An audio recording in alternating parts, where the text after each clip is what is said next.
Jadi syarat sah puasa itu ada 4 perkara. Yang pertama itu Islam, yang kedua berakal, yang ketiga suci dari haid kalau orang perempuan, ya. Kalau orang laki-laki nggak ada kayak gitu nggak ada halangannya dia.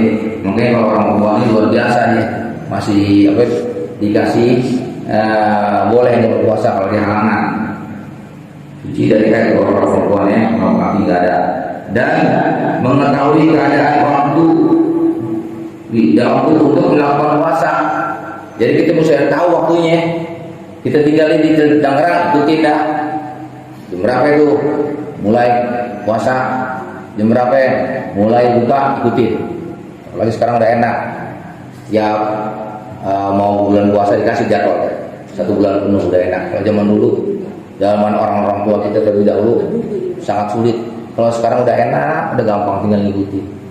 Dan orang-orang yang berpuasa itu memang benar-benar orang yang pilihan, orang yang benar-benar takwa kepada Allah. Ya ayyuhalladzina amanu kutiba alaikumus syiyam kama kutiba alal ladzina min qablikum la'allakum tattaqun. Jadi kita diwajibkan berpuasa, ya kan? Dan orang-orang terdahulu agar kita bertakwa kepada Allah SWT. Dan jadi orang yang berpuasa itu benar-benar orang takut kepada Allah. Jadi kita lihat ada orang itu yang gagah, seger buger. Kita lihat tidak seperti orang yang berpuasa, padahal dia berpuasa. Jadi bukan karena orang itu lemes, oh orang ini kita lihat lemes nih. Oh itu berpuasa, belum tentu. Oh orang ini nih aktivitasnya sehat.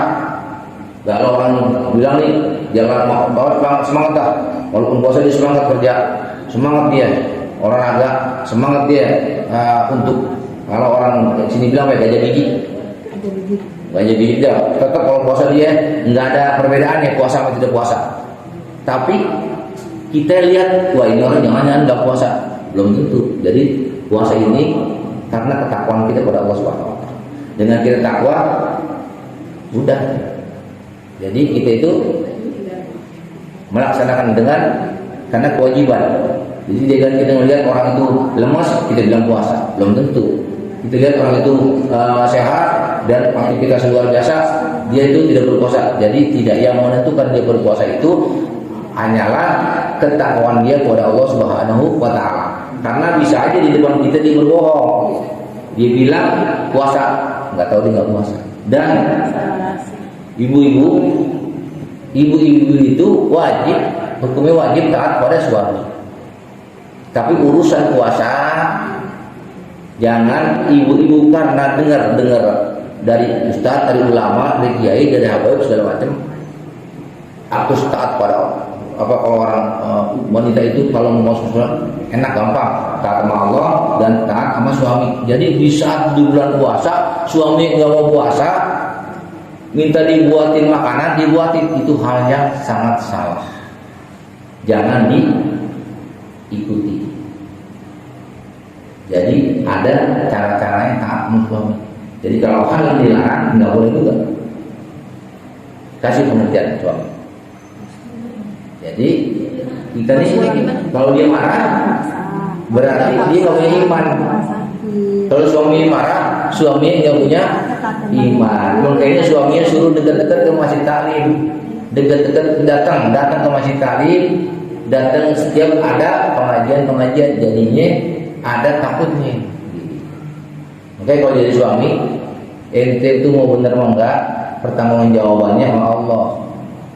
Makanya kalau ente masih enggak bener, jangan sampai istri tahu urusan dia mau. Tapi kalau seorang istri, kalau dia tidak benar atau benar, itu tanggung jawab suami. Suami tahu atau tidak tahu itu tanggung jawab suami. Oleh karena itu sebagai suami itu harus memberitahu. Tapi kalau suami udah ngajarin, ini lo sholat, ini sudah diajarkan suami dalam ajarkan dalam hal-hal agama Islam. Apa yang dilarang oleh Allah, apa yang diperintahkan oleh Allah, diajarin itu kepada istrinya. Bila mana istri melanggar, suami udah tidak ada pertanggungjawaban lagi di hadapan Allah Subhanahu.